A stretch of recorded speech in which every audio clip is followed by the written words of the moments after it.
Hello everybody, I'm Hyperkin here, going to bring you my very first hardware review of a thing known as the Supaboy. I've had this for about 2 or 3 months, ever since December of last year, and I figured that I'm pretty much ready for a hardware review on it. So as you can see, it's more of a oversized Super Nintendo controller with a screen on it. Now you have your basic stuff on a Super Nintendo. You have your buttons, you have your D-pad, start and select, and along with other features such as controller ports, reset button, on-off switch, AV jack, charger port, headphone jack, volume, and LED light, along with the 2 shoulder buttons and a console, or not console, but cartridge input. Not a bad system, I'd say. It's got its flaws though. The D-pad over here though kind of feels loose, and there's an electrical buzz that comes out in the speakers. That's pretty minor. I did, however, take the screen protector off of mine because it got like scratched up, and it was really noticeable in the game. So yeah. This thing works as a regular Super Nintendo would. It does feel kind of big. I mean, you can see how thick that is. There's a kitty. And this works with, as far as I know, it works with all sorts of Super Nintendo accessories and peripherals, such as the Super Game Boy. And not only does this work for North American Super Nintendo games, but this also works with Super Famicom games, such as stuff like, what's an example? Clock Tower: The First Sphere, and Super Donkey Kong. But I got this one game to show you guys with it. I got plenty more, but I just want to make this short. So here I will be putting in Earthbound to show you guys how this works. So you take the cartridge, you stick it up here at the top, and when you put the cartridge in, there's a cartridge lock right here.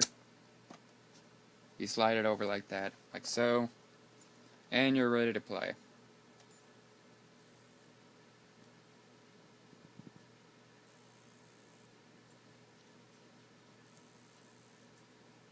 Another note to that, the LED light does not come on when the thing is on with no plug-in.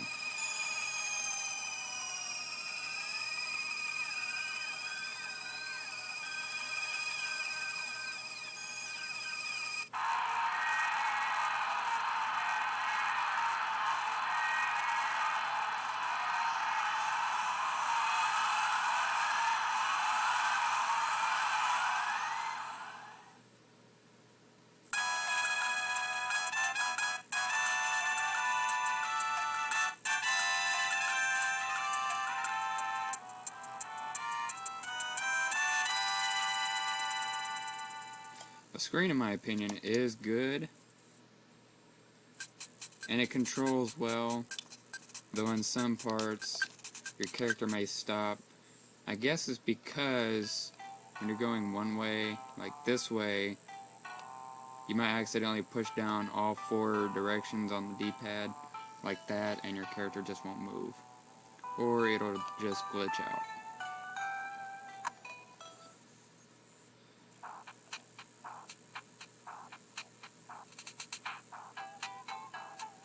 You see, it's moving all over the place. See if I can find an enemy around here.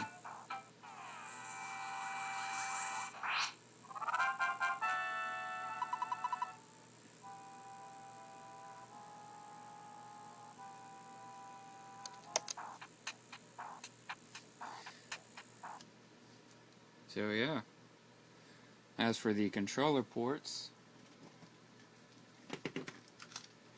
this works with regular Super Nintendo controllers.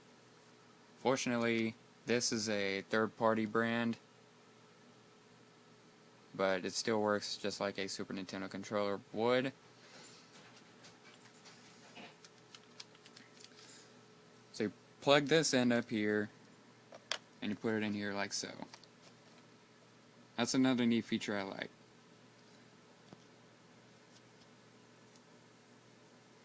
Overall, I think this is a pretty nice little portable system that Hyperkin made.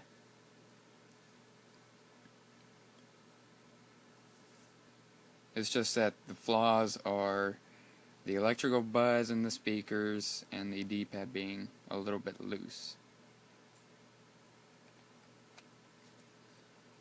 Overall, I think the screen is fine.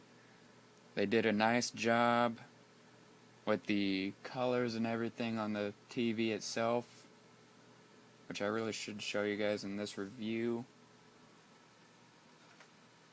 Hold on a moment. Okay, so I have it plugged into the TV. Let's see how it looks on the TV. Or let's see how it looks.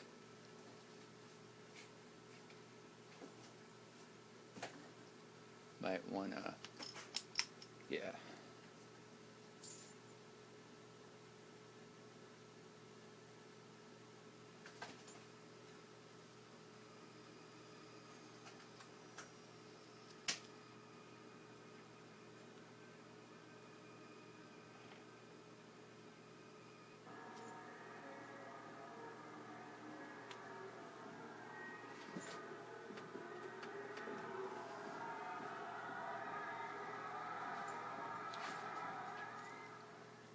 So yeah, Earthbound on the Supaboy, played on a TV.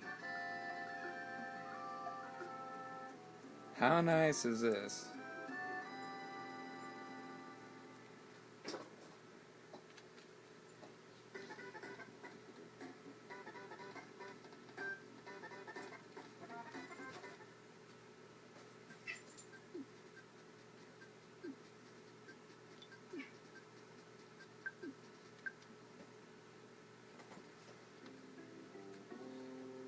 Fortunately though, you can't use the Supaboy itself to play these games on the TV, so you have to go with a regular Super Nintendo controller.